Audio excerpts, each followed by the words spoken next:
Since our last meeting, another ISIS terrorist was arrested. A plot was foiled. You mentioned, you alluded to that in your opening commentary with Mr. Khan.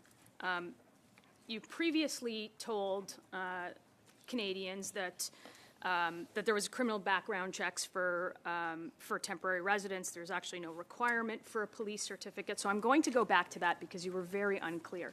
In 2018, the government removed, means it doesn't require the police background checks. That's police clearance certificates from some countries of origin.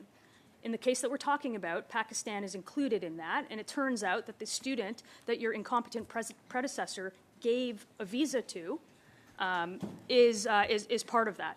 You removed the security checks. Your government removed the security checks. Now, you know that this guy was arrested. You know that a terrorist plot was foiled with the help of U.S. intelligence. You know that he was off to Brooklyn to kill Jews.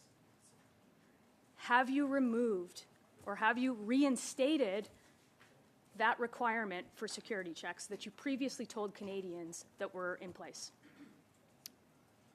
Again, Mr. Chair, through you, I don't want to, in answer, give the impression that I'm validating a number of the facts that I cannot, or alleged facts that I cannot speak about publicly.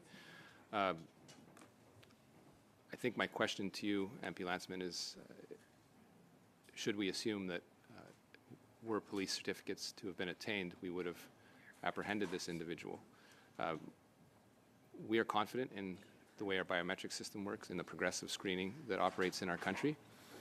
And I think we should disabuse ourselves of the notion that Canada is hermetically sealed, and but for one procedure, we would have stopped something. It's highly theoretical. It's quite speculative. It's actually not, Minister. I'm going to jump in because you require those police certificates for permanent residents. Now, whether you know that or not, that's a fact and it's the case. So why wouldn't you require them for student visas? This is how this guy got in. You can ask your predecessor, Sean Fraser. He let him in. And I know that you're cleaning up a mess, and I know that you're cleaning up a mess where I think this government has ruined a generational consensus on immigration. But why do you take them for permanent residence and not student visas? Why is there a different security check if this is the terrorist plot that was foiled under this guy? Not everyone that comes to this country is entitled to become a permanent resident of Canada or indeed a citizen. We take a progressive risk assessment approach. The approach works. I'm not saying it's perfect. And again, you're assuming a lot of facts that are not in evidence to draw a conclusion that may not have been. What are you talking about? There was an arrest made for an ISIS plot of a terrorist that was about to kill people. The Minister of Public Safety, during the last time that happened, which was just weeks before that arrest, another 2 people were arrested. Guy was in an ISIS snuff video. He went through 6 different channels of immigration, 4 flags. He was checked 6 times by this country, and he was given a citizenship.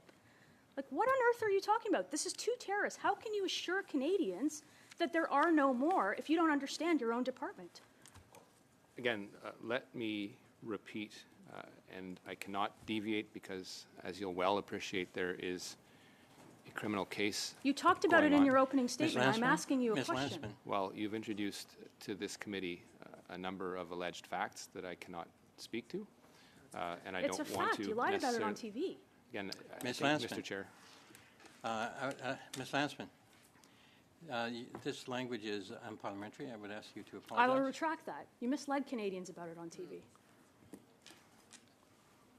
Again, Mr. Chair, through you, as indicated in the chronologies, I do want to speak to the decision-making of the officers in question that determined that there was no evidence presented to the decision-makers themselves at the time that would have rendered these individuals inadmissible.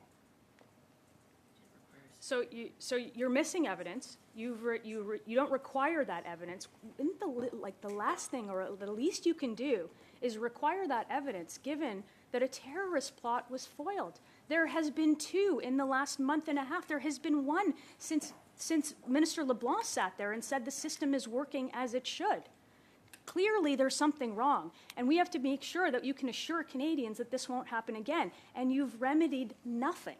I'm failing to understand the argument. Is the argument that requiring police certificates would have dispensed of all the investigatory work and the work done by our officers to foil this plot, I would submit respectively no.